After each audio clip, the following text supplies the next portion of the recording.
La défiscalisation consiste à réduire le montant de l'impôt sur le revenu grâce à certains dispositifs prévus par la loi. Mais une question revient souvent, faut-il payer beaucoup d'impôts pour pouvoir en bénéficier?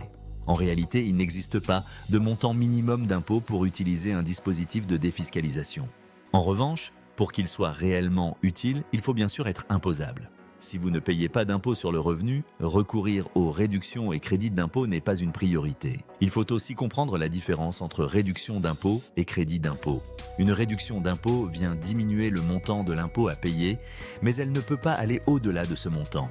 Si votre impôt est de 500 € et que vous bénéficiez d'une réduction de 1000 €, la réduction sera simplement limitée à 500 €. Le crédit d'impôt, lui, peut être remboursé.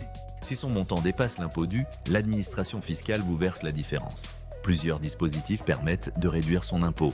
Par exemple, les dons aux associations, certains investissements immobiliers, l'investissement dans des PME ou encore certaines dépenses liées à la transition énergétique ou au service à la personne.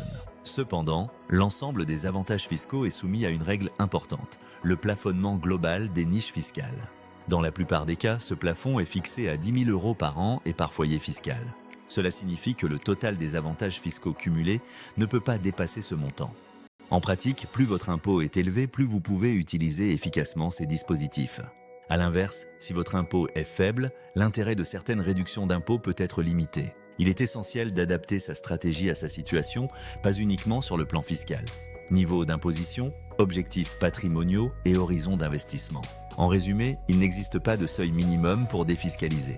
Mais pour profiter pleinement des dispositifs, il faut être imposable et choisir des solutions adaptées à son niveau d'impôt et à ses projets.